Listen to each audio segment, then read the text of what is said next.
Good morning दोस्तों, संजय कुमार धीरे channel में आप सभी का स्वागत है। आज पढ़ेंगे अध्याय 10 ऊंचाई एवं दूरी, हाइट एंड डिस्टेंस। ठीक है, इसमें देखो ये जो चैप्टर है इसमें उन्नयन कोण और पढ़ेंगे अवनमन कोण।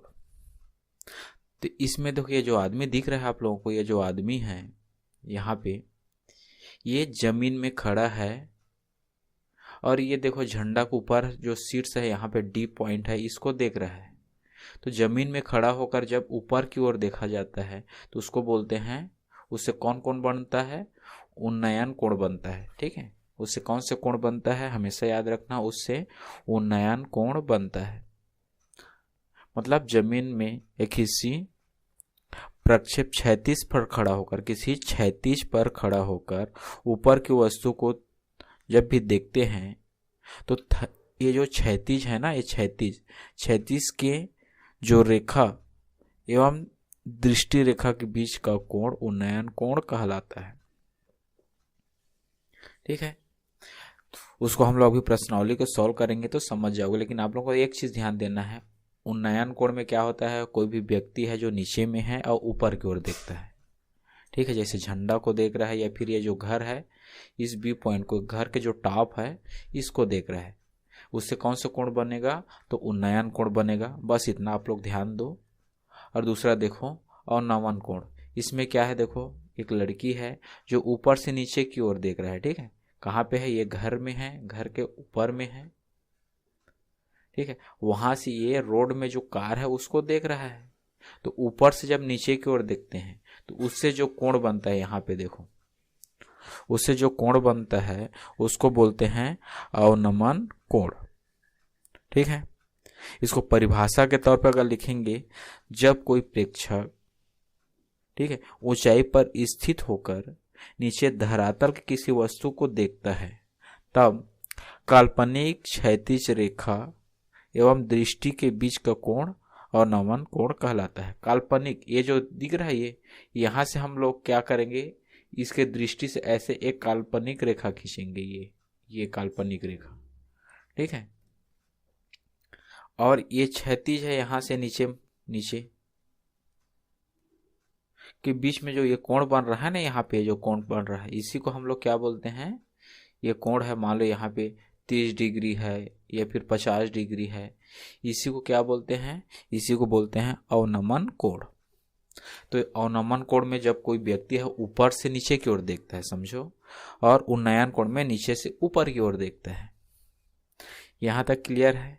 अब देखते हैं प्रश्नावली पहला। ये देखो यहाँ पे पहला जो प्रश्न है उसमें दिया है, जमीन पर स्थित किसी बिंदु से 90 मीटर दूरी पर स्थित मीनार के शिखर का उन्नयन कोण कितना है? 30 डिग्री है। तो मीनार की ऊंचाई ज्ञात कीजिए। क्या ज्ञात करना है? मीनार की ऊंचाई ज्ञात करना है। तो चलो इसको सॉल्व करते हैं। देखो इसमें क्या बोला है? उन्नयन कोण, ध्यान देना है। उन्नयन कोण मतलब कोई भी है नीचे, देखो यहाँ पे जमीन पर किसी स्थित बिंदु से, तो यहाँ पे हम लोग एक लाइन ड्रा करते हैं। चलो ऐसे, ये हो गया, कोई बिंदु पकड़ लिए। अब आप लोगों को समझाने के लिए मैं बोलूंगा, तो एक जमीन है, ये मान लो एक जमीन है। ठीक है, ये उसका फर्श है, जमीन है, किसी एक बिंदु से मतलब एक बिंदु है। जमीन पर स्थित किसी बिंदु से 90 मीटर दूर, कितना है? 90 मीटर दूर, यहां से 90 मीटर दूर स्थित मीनार, यहां पे मान लो 90 मीटर दूर, यहां तक क्या है? 90 मीटर है। मान लो यहां से यहां तक क्या है? 90 मीटर है। स्थित किसी मीनार के शिखर का उन्नयन कोण, यहाँ पे एक मीनार छाप देते हैं। ठीक, यहाँ पे मान लो एक ऐसा मीनार है, ये मान लेते हैं ये एक मीनार है,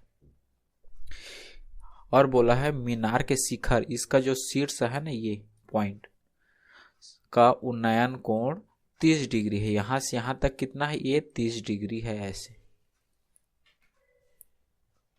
ये है आपका 30 डिग्री। यहां से कितना है, 30 डिग्री है। कितना है, 30 डिग्री। इसको मानता हूं, मान लो इसका नाम ले लेते हैं, ये है ए है, इसको मान लेते हैं बी, इसको मान लेते हैं सी। ठीक है, इसको मिटा देता हूं, ये यहां तक, ये और ये ऐसे। ठीक है, ए है, ये बी है, ये सी है। अब देखो यहाँ पे तो मीनार की ऊंचाई ज्ञात कीजिए। क्या ज्ञात करना है, मीनार की ऊंचाई। तो मतलब बी सी ज्ञात करना है। ये इसको मान लेते हैं एच, यहां से यहां तक बी सी कितना मान लिए, एच मीटर मान लेते हैं। मीटर में है, यहां पर देखो मीटर में दिया है तो मीटर मानेंगे, ऐसे मीटर। ठीक है, यहां तक समझ गए। अब इसमें एक चीज ध्यान देना, यहां पर क्या दिया है, ए बी। ए बी क्या है, जमीन है समझो, तो इसको बोलते हैं आधार। क्या है, ये है एक आधार है, ये इसको बोलेंगे आधार। और ये जो ऊपर दिख रहा है ऐसे वर्टिकल है, लंब, इसको बोलेंगे लंब। क्या बोलेंगे, लंब। पाइथागोरस प्रमेय देख पढ़े हैं। ये फिर साइन थीटा, इससे पहले साइन थीटा, कास थीटा, इसमें भी देखो लंब क्या है, आधार क्या है, वो पढ़े हैं ना। तो उसमें पता है लंब किसको बोलते हैं, आधार किसे बोलते हैं, कर्ण किसे कहते हैं। ठीक है, तो यहां पर देखो आधार 90 मीटर, और अपने को क्या ज्ञात करना है, लंब ज्ञात करना है एच। तो एक चीज बताओ, लंब बट्टे आधार, यहां पे आ रहा है लंब आ रहा है, आधार आ रहा है, लंब बट्टे आधार। लंब बट्टे आधार कौन सा थीटा का मान होता है, किस कौन सा साइन, देखो एक तो साइन थीटा होता है, कास थीटा होता है, टेन थीटा होता है। तो टेन थीटा बराबर क्या होता है, लंब बट्टे आधार होता है। तो यहां पे इस वाला फार्मूला को हम लोग को उपयोग करना पड़ेगा। ठीक है,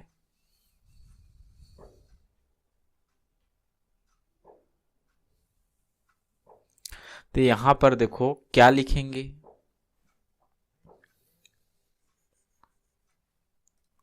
यहां पे लिखते हैं, चलो हल। यहां पे इसको लिख सकते हैं, माना ए बी एक मीनार है, सॉरी, माना यहां पे जो क्या है, बी सी क्या है, एक मीनार है। माना बी सी क्या है, मीनार है, और ये जमीन पर स्थित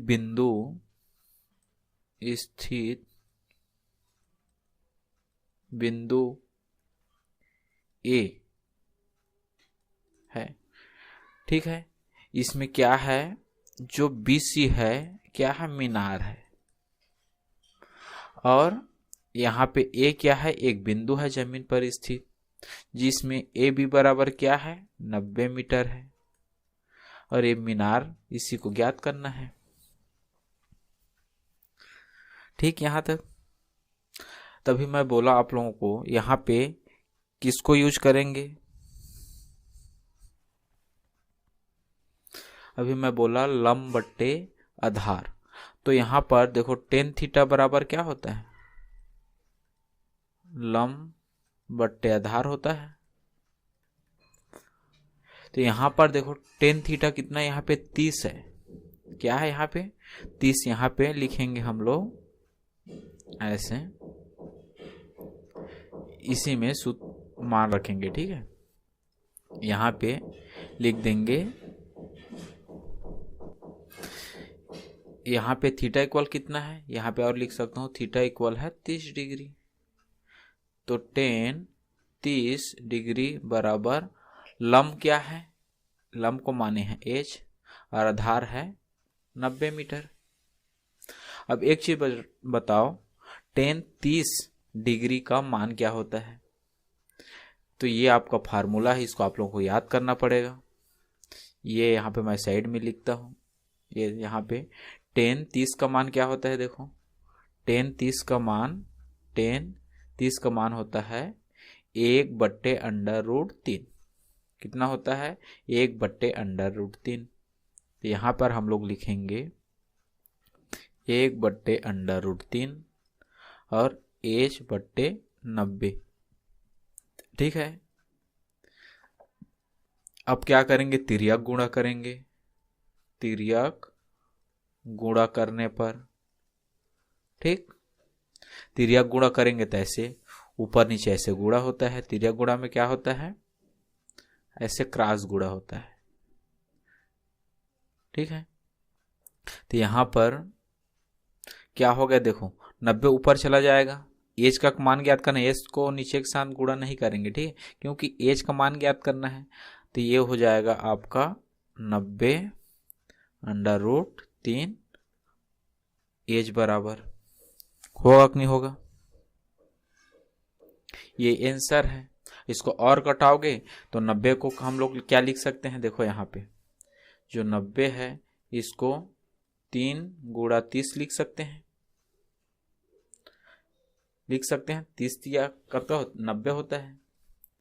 अब इस 3 को √3 और √3 लिख सकते हैं और ये 30 हो गया। और नीचे क्या है?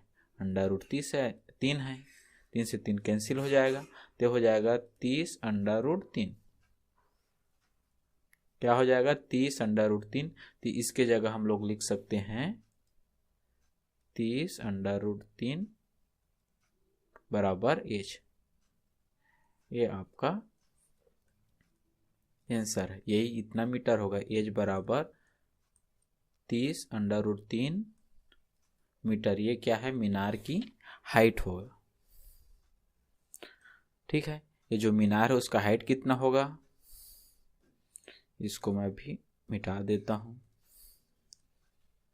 मीनार का जो हाइट है ये हो जाएगा 30/√3 मीटर। ठीक है।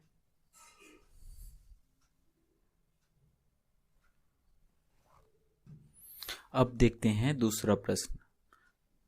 दूसरा प्रश्न हम देखो क्या दिया है। एक ऊर्ध्वाधर स्तंभ जिसकी ऊंचाई 3h मीटर है। ऊर्ध्वाधर स्तंभ जिसकी ऊंचाई 3h मीटर है, जो पाद बिंदु मतलब जमीन के किसी बिंदु से, ठीक है, कितना है? 3h दूरी पर स्थित है। इसको हम लोग डायग्राम कैसे बनाएंगे? देखो 3h मीटर है, ये मान लो यहां से ये है कितना? 3h metre, 3h metre. ठीक है। और यहां पर दिया है पाद बिंदु से √3h दूरी पर स्थित है। तो यहां से ऐसे कितना है? √3h दूरी पर स्थित है। तो यहां स्थित किसी बिंदु से स्तंभ के शिखर का उन्नयन कोण ज्ञात कीजिए। इसका शिखर का उन्नयन कोण ज्ञात करना है। ये ठीक है। तो इसको मान लेते हैं थीटा, इसको ज्ञात करना है इसी को। अब इसका नाम ले लेते हैं, इसको ए बी हो गया, ये सी। तो सेम पहले ही जैसा है कि नहीं? पहले ही जैसा है ये। पहले हम लोग क्या निकाले थे? इस मीनार की हाइट निकाले थे, अभी थीटा निकालेंगे। ठीक। तो यहां पर लिखूंगा इसमें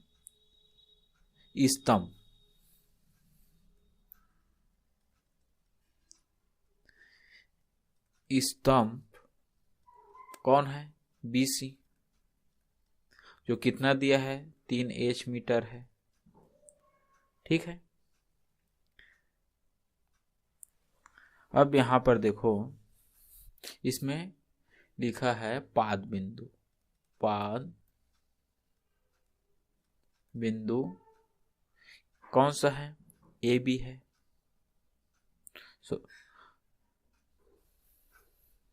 पाद बिंदु,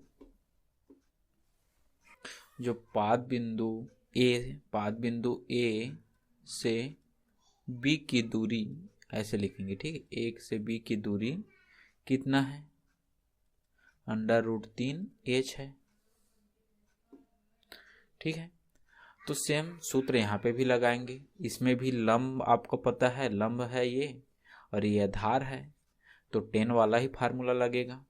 तो यहाँ पे लिखेंगे टेन थीटा बराबर यहाँ पे लंब बटे आधार। तो टेन थीटा, लंब कितना है? 3h, और आधार कितना है? ए बी कितना है? √3, ठीक है। तो यहाँ पर टेन थीटा, एच लिखने की जरूरत नहीं है, ठीक है। ये 3√3 ये हो गया। अब यहाँ पर टेन थीटा बराबर, देखो इसको हम लोग 3 है उसको डबल √3 ऐसे लिख सकते हैं, लिख सकते हैं, हाँ लिख सकते हैं। 3 बराबर क्या लिख सकते हैं? √3 गुणा √3, ठीक। तो ये कैंसिल हो जाएगा, एक √3 कैंसिल हो जाएगा, तो टेन थीटा इक्वल √3। अब यहाँ पर एक चीज बताओ, कौन सा अंश का मान 10 कितने का मान √3 होता है? बताओ। यहाँ पर देखो, इसको आप लोगों को याद करना है, मैं पहले बोला हूँ। 10 देखो 60 अंश का मान होता है, 10 60 अंश का मान √3 होता है। तो यहाँ पर लिख देंगे 10 थीटा बराबर यहाँ पे 10 60 अंश, ऐसे 10 से 10 कैंसिल हो जाएगा, तो थीटा इक्वल 60 अंश। यहाँ पर क्या आ जाएगा? 60 डिग्री। यही आंसर है, ठीक है। तो हम लोग क्या लिखेंगे? यहाँ पे लिखेंगे अतः बिंदु ए से स्तंभ के शिखर का उन्नयन कोण कितना होगा? 60 अंश होगा, यह है, ठीक है।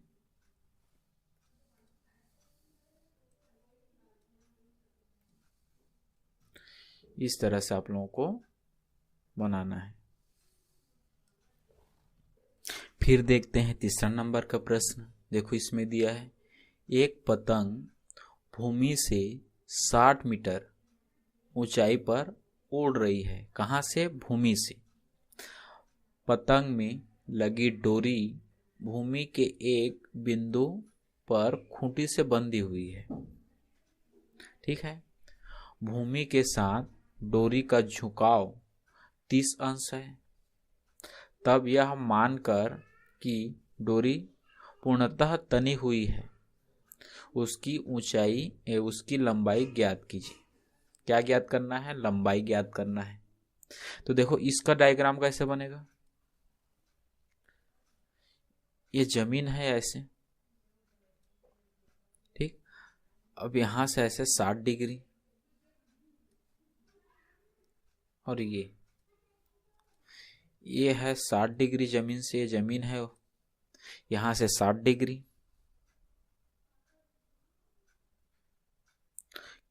अच्छा ये सॉरी यहाँ पे कितना है? झुकाव 30 मीटर है, यहाँ पे लिखा है 30 मीटर, सॉरी 30 डिग्री है, ठीक है। ये 30 डिग्री है, और ये पतंग भूमि 60 मीटर ऊंचाई पर उड़ रही है। ये भूमि से 60 मीटर ऊंचाई पर उड़ रही है, मतलब ये देखो, ये जमीन से यहाँ पर कितना? 60 मीटर, ये ऊंचाई पर उड़ रही है। इसको मान लेता हूँ मैं ए, इसको मान लेता हूँ बी, इसको मान लेता हूँ सी। अभी समझ गए? एक पतंग भूमि से 60 मीटर ऊंचाई पर उड़ रही है। भूमि है, भूमि से 60 मीटर ऊंचाई पर उड़ रही है। ये पतंग है मान लो यहाँ पे, ठीक है। और भूमि के साथ डोरी का झुकाव 30 डिग्री है। तो यह मान कर कि डोरी पूर्णतः तनी हुई है, उसकी लंबाई ज्ञात करना है। किसकी लंबाई ज्ञात करना है? तो इस डोरी की लंबाई ज्ञात करना है, इसको ज्ञात करना है। तो देखो इसको कैसे सॉल्व करेंगे। इसमें देखो, इसको हम लोग जो ऊपर रहता है उसको क्या बोलते हैं? लंब बोलते हैं इसको, लंब। और इसको बोलते हैं कर्ण, इसको बोलते हैं आधार। तो यहाँ पे लंब दिख रहा है 60 मीटर और कर्ण ज्ञात करना है। तो लंब बटे कर्ण किसका होता है? साइन थीटा होता है। साइन थीटा बराबर क्या होता है? लंब बटे कर्ण होता है। तो यह फार्मूला यूज करेंगे, इस फार्मूला को, ठीक। तो यहां पर लिखेंगे इसको, यहां पे लिखेंगे माना कि बिंदु ए पर, इस बिंदु ए पर क्या है? पतंग है, पतंग। तथा ये बिंदु सी, जो बिंदु सी है वो क्या है? भूमि पर है, भूमि पर है। ये भूमि पर एक बिंदु है, लिख सकते हैं इसको। भूमि पर एक क्या है? बिंदु है, जिस पर इस, ये यहां पे, ठीक है, जिस पर लिखेंगे, जिस पर पतंग की डोरी क्या है? बंधी हुई है, बंधी हुई है, ठीक। तो यहां पर देखो प्रश्नानुसार, प्रश्नानुसार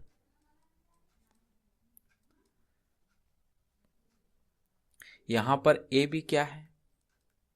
ए बी बराबर है 60 मीटर, ठीक है। ए बी बराबर है 60 मीटर। और ए सी क्या है? यहाँ पे ए सी पतंग की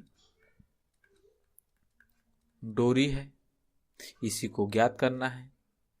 इसको मान लेते हैं x, ठीक है। और यहां पे जो कोण ए सी बी कितना है? 30 डिग्री है, 30 अंश है। तो यहां पर कौन सा सूत्र लगेगा? साइन का लगेगा। तो साइन थीटा बराबर क्या होता है? लंब बट्टे कर्ण। तो यहां पर देखो साइन थीटा की जगह क्या दिया है? 30 है। तो साइन 30 बराबर लंब कितना है? 60 मीटर। और कर्ण ज्ञात करना है, जिसको हम लोग माने हैं x, ठीक है। तो एक चीज बताओ, साइन 30 अंश का मान क्या होता है? पहले ही बोला हूं, इस चार्ट को आप लोगों को याद करना है। यहां पर देखो साइन 30 का मान क्या होता है? साइन 30 का मान होता है 1/2। क्या होता है? 1/2। तो साइन 30 की जगह लिख देंगे 1/2, 60/x। अब क्या करेंगे? तिर्यक गुणा करेंगे, 1 से इधर आ जाएगा और 2 60 के साथ गुणा करेगा, ऐसे। तो 1 बराबर 6 दूने 12, 120 ये मीटर। ये आपका उत्तर होगा, ठीक है। 100 बराबर क्या होगा? 120 मीटर। तो डोरी की लंबाई कितना हुआ? 120 मीटर। तो इस तरह हम लोग लिख सकते हैं, यहां पे डोरी की लंबाई 120 मीटर है, ठीक है। मेरे इस वीडियो को लाइक कीजिए, चैनल को सब्सक्राइब कीजिए, वीडियो को अपने दोस्तों के पास शेयर कीजिए। धन्यवाद। अगला प्रश्न अगले वीडियो में हम लोग सॉल्व करेंगे, उसको बनाना सीखेंगे। Thank you.